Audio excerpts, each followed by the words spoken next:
السلام عليكم، صباح الخير، صباح النور. ان شاء الله تكونوا بخير وعلى خير وانتم كتشوفوا هذا الفيديو هذا.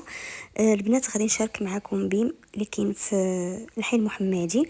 بالنسبه لهذا الشهر هذا راه تحلوا جوج، واحد البنات حدا السويقه ديال الحي المحمدي راني صورته معكم، حطيته لكم كفيديو قصير في القناه، وهذا البنات حطيته هكا فيديو.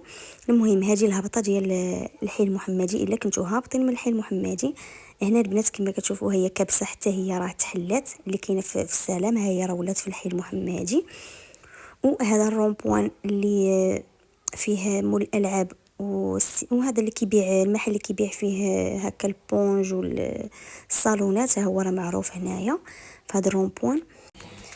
هنا كاين المختبر ديال التحاليل على يديكم اليمين، وكاينه هاد العماره هذه اللي تحت منها تشيكا بلوس. هانتوما ها هي البنات كي كتوصلوا تشيكا بلوس، هذا الرومبوان هذا اللي حداها، هذا اللي حداها الجامع، راه كاين تما المحل الجديد ديال بيم. ها هو البنات كما كتشوفوا راه ملاصق مع هاد الباتيسري هادي باترون دور.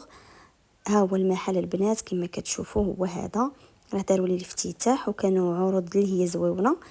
ايوا البنات المهم كما كتشوفوا انا حاولت نخلي الفيديو بحال هكذا ما نسرعوا ما حتى شي حاجه. وهذه الهبطه ديال الوفا والعراق. المهم البنات راه دابا ولا قريب ليكم بالنسبه للناس اللي ديال الوفا القدس والعراق، وحتى الناس هكا اللي في الحي المحمدي راه دابا ولا قريب لا ما طلعوا حتى لهذاك اللي الفوق. المهم البنات كنتمنى يعجبكم الفيديو، وخليوا لي في التعاليق اش من نوع ديال الفيديوهات كتبغيو تشوفوا. كان هذا هو الفيديو ديال اليوم، كنتمنى يعجبكم، وتخليوا البنات ضروري شي تعليقات شي قليبات، راني كنقرا لي كومونتير. وما تنساوش الاشتراك اللي مازال ما اشتركتش في القناه.